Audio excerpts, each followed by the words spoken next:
Yo guys, what's going on? It's your boy Kilroy and welcome back to yet another Generation Zero video. Now, in today's one, I thought we would do something a little bit different. And I say that in every video, but it kind of is something different sometimes.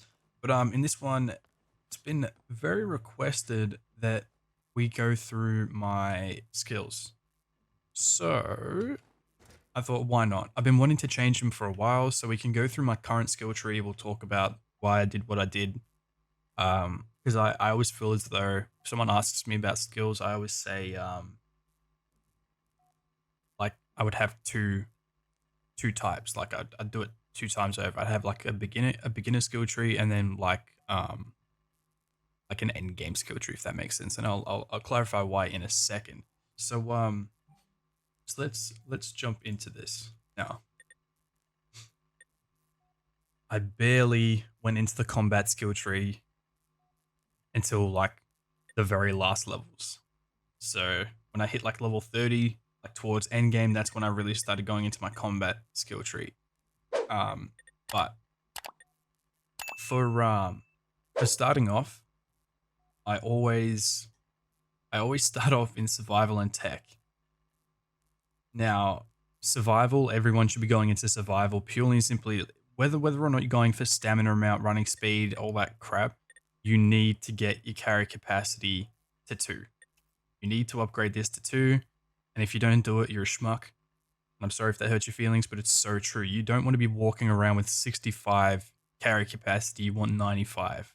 Put 2 in that instantly.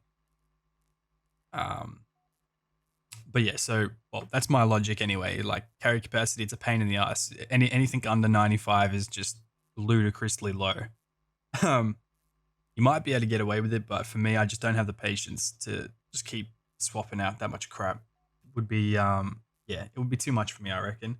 But yeah, anyway, sorry, enough of the name calling. But yeah, so for survival, purely and simply, my thought process is, and now this isn't necessarily for like a beginner skill tree or like a beginner, like the beginner leveling of what I would do.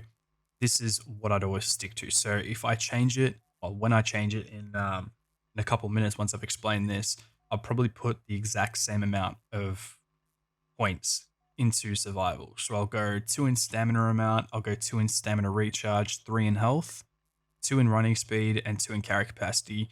That's locked in. It always stays the same. Now,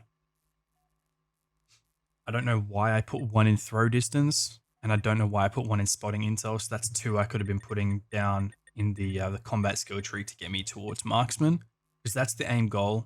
I just want to clarify that right now. The end goal of today's little swapping skills and stuff is I need the marksman specialization on. Vanguard, I don't care about any of the others. The only one you need is marksman. Let's face it. All right.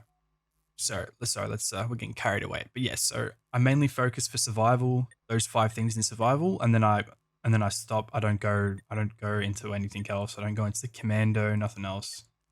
It's just silly. Support. I'm just this is always the funny one. Don't put anything into support. Don't. It's just a waste.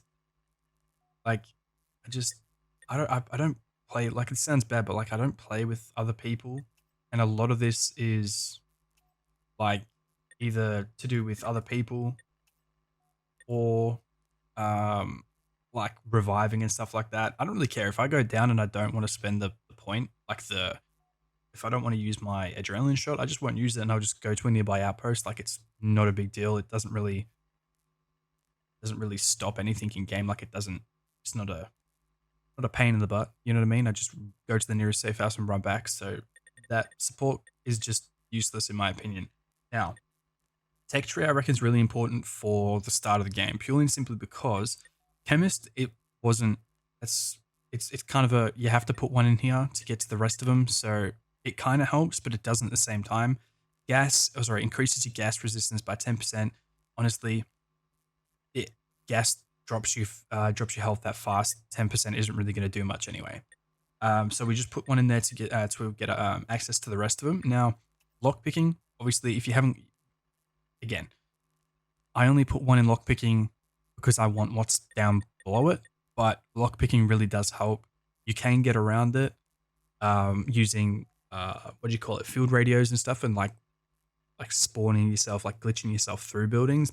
But I recommend just putting one in anyway. It's just for peace of mind. It's just easier later on, and you get access to a lot of weapons and ammo, like bunker little things. Like there's legitimately one right outside here.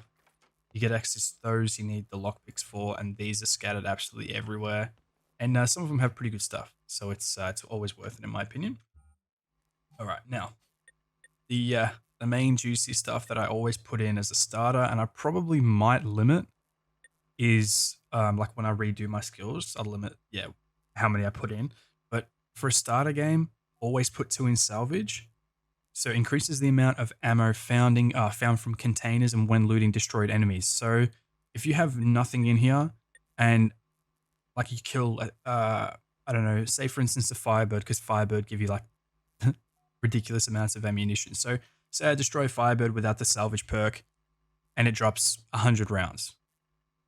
I know it's ridiculously low for a Firebird, but we're gonna go with the flow. So if it drops, it drops 100, but like then you put 1 in salvage and it increases, so you get 150. But then you increase it again and put 2 in salvage and it doubles. So like realistically, I'm getting sometimes like 1500 like FMJ 762 rounds from a Firebird, or if like sometimes I'm getting like 200 FMJ 50 BMG rounds, and that's pretty ridiculous. Anyone who uses the PVG knows that's crazy amount of ammunition. So I really think that salvage comes in handy, so you don't have to waste materials early game. You can just start collecting everything. Like, recycling all the crap you don't need into obviously the recycling machine, and then putting all the stuff you want into the plunger, I think is so good for early game. Like I said, I can limit this now purely and simply because I've got that much resources, or resources aren't that hard to come by. I can just like use my bulk storage of materials to like make more ammo, if that makes sense. So this isn't going to affect me too much. And then we got mechanic as well. So mechanic, so unlocks the ability to scavenge enemy components even if they are damaged. So level 1, you get up to 25% of damaged components, and then level 2 is 50%. Now, I'm pretty sure how this one works is, so this one always boggles my mind, but like I'm pretty sure how it works is so when we talk about like destroying, like how to destroy a harvester, for instance, yeah, the easiest way to destroy it is you can shoot off its components. So for me personally, I always destroy its fuel cells at the back, the tick pod, and its missile pods, or its missile silos, whatever you want to do, yeah. And usually that pretty much blows it up afterwards. If it's a Phoenix class and above, and like an Apocalypse class, I might then shoot the armor panels off the top, and then you can actually shoot like his face or like where his eye is, and that gives you component damage because you can see all the sparkly bits around it.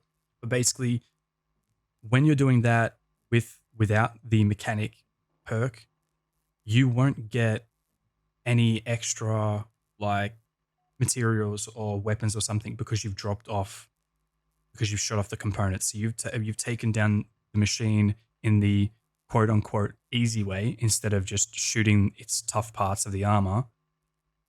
So you're going to get less loot, if that makes sense. Whereas though if you've got the mechanic, you can scavenge up to half of that. That's what I take away from this this perk. And you can disagree, or you can tell me what you guys think, but that's how I think it works.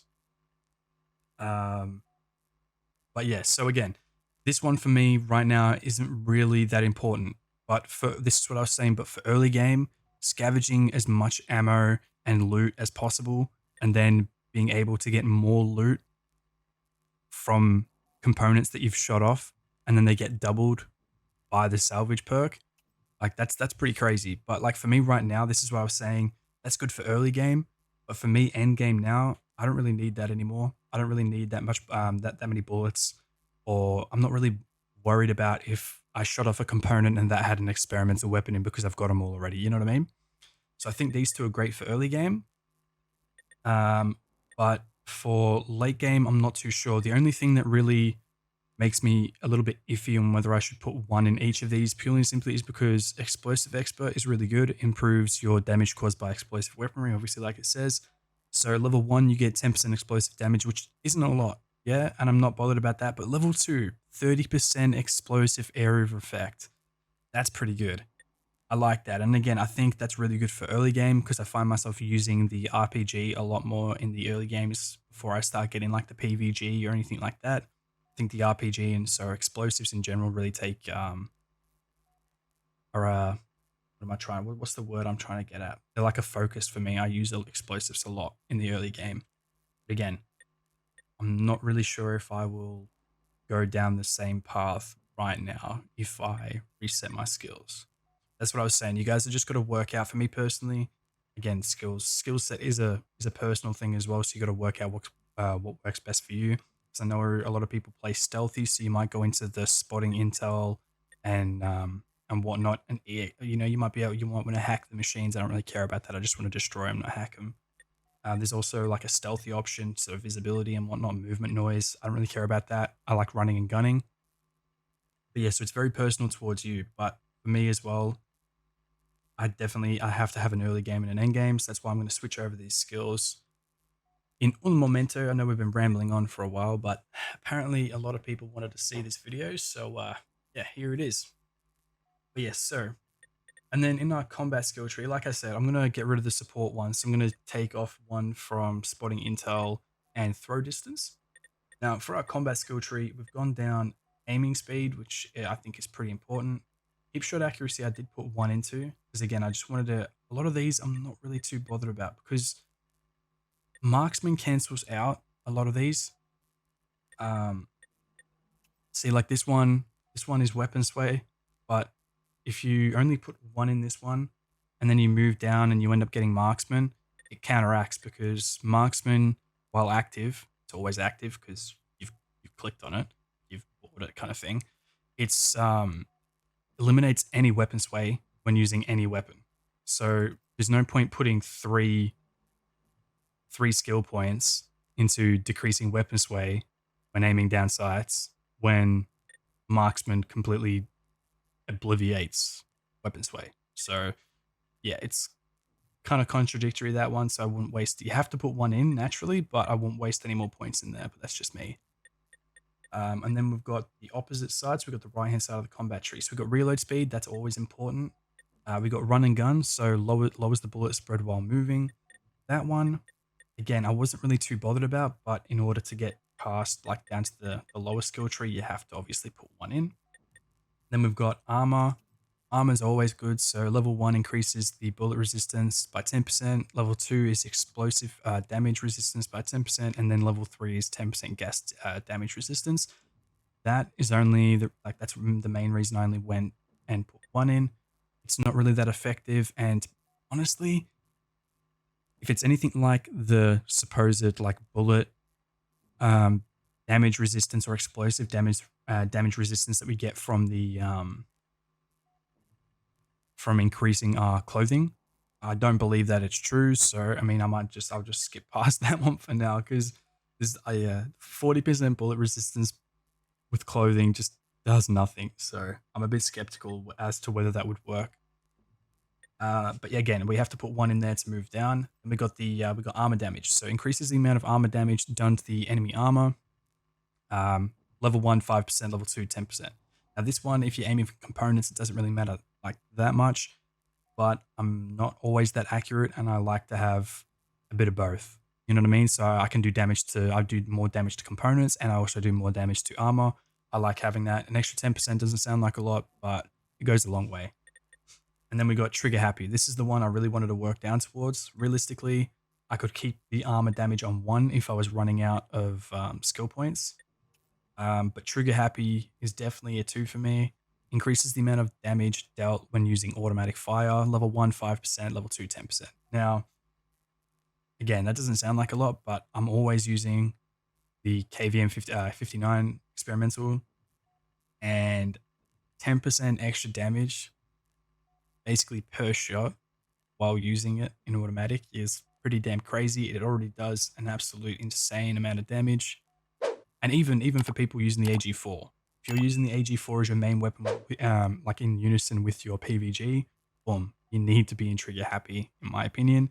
10% extra damage on top of on top of shock rounds. It's just an insane combination. But yes, so that's what we're gonna do. So I think I've taken a picture of these already. Just take a picture. All right, I've got my phone in front of me. I've got a picture of what we've done. So we'll reset skills. Alrighty. So we only have 30 points. And really it does not sound like a lot. So let's just do what we did first.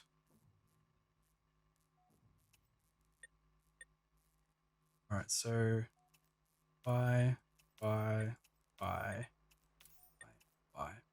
Now I haven't put in how many I want. Oh, definitely carry capacity. I'm gonna go 2, right? So we're just gonna stick to that for the time being. I just want to work out where everything's going. Now again, I'm gonna put in just this for the time being because I want lockpicking. I'm not really sure if I'm gonna bother with salvage, mechanic, or explosive expert at this time. I'm not gonna waste any more points in spotting intel nor throwing distance. So we're gonna go aim speed, hip shot accuracy, weapon recoil, weapon sway, make him count, and then we're going to activate marksman. All right, so our specialization has been active. It's marksman, so we get no weapon sway with any weapon, right? So that's cool. That's done and dusted. That's what we wanted. Now, make him count. So single shot fire with automatic weapons does more damage to components. I'm never going to use my automatic weapon in single fire just to do a little bit more damage to components when I already get an extra 10% over here. So yeah, definitely not going to waste any points in there. Weapon sway again, I told you do not waste any more points in weapon sway. We have no weapon sway now with the marksman specialization active, okay?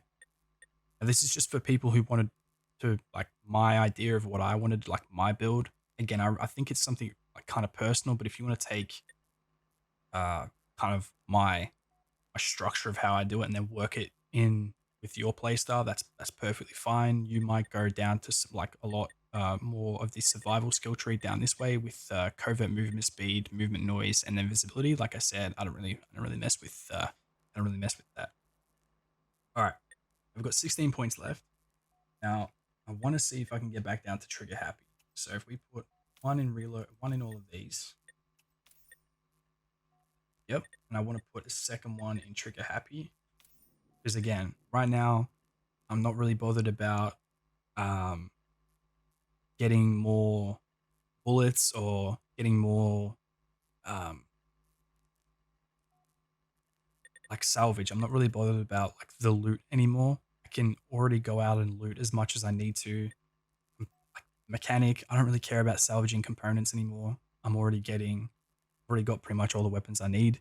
I need like a few more 5 crown weapons, and that's pretty much it. That's the game complete for weapons. So I'm not really going to focus on that.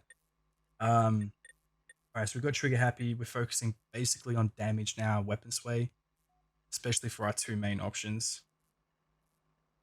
All right, now I had a second one in armored damage, and I might put that back. So we'll buy that. So we're now level 2. Weapon recoil, reload speed. I might put 1 in reload speed.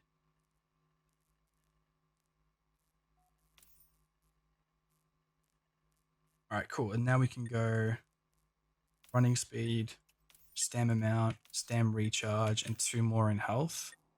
All right, so now our survival is back to where it was. That's perfect. That's the way I want to keep the survival, no more, no less. We've got 3 more skill points we can go. Now, this is where I said I could put 1 in salvage and mechanic if I wanted to, even explosive experts, and then call it a day. Steady feet, I'm not really bothered about being knocked down. Down and not out. Nah, I don't think I'm going to go down the any more of the survival tree. So reload speed's good. Hip shot accuracy, I don't really hip fire that much. Lowers weapon spread while moving. Armor, again, I don't trust that it's actually legit. Weapon recoil. Alright, so we got 3. You know what? We'll go one more in weapon recoil. So we have 30% less recoil with all our weapons. That's awesome. Especially while continuously firing with like 250 rounds from the KVM. So that's awesome. And then we're gonna put our remaining 2 points in salvage and mechanic. Now I know I said I don't necessarily need these, but I've got everything that I wanted out of my combat skill tree, my survival skill tree, so I might as well put these back. They are handy. I don't necessarily need them, but I had the few spare. And yeah, it's always good to get more bullets, right? But yeah, guys, so that's just a little rundown of how I would take my... This is my skill tree basically for endgame, as I was saying. I definitely do think it needs to be broken down in early game and then end game, because early game I'm focusing on getting as much bullets and as much loot and as much resources as I can, while also being having the most stamina recharge, the health, all that crap, carry capacity. I wasn't really focusing on the combat skill tree. I was basically just focusing on the survival and some tech. And then as we move up, like I said, then we'll focus on pretty much all combat and survival and a little bit of tech, because tech isn't really... looting isn't really as important to us anymore. We basically just want a max amount of damage, best recoil, all that kind of stuff. So yeah, guys, I hope this helped, or if it didn't, I'm sorry. If you have any more video suggestions, anything like that, definitely be sure to drop them down below. Don't forget to smash that like and subscribe button to help us beat the pesky YouTube algorithm. And don't forget, we also have channel memberships as well. So if you want to help support myself and the channel and making these videos, be sure to hit that join button and check out all the cool perks we have. And yeah, we also have the the channel community Discord server as well. So jump in Discord, we all chat some shit. It's all good fun and games. And yeah, guys, until next time, take it easy. Peace.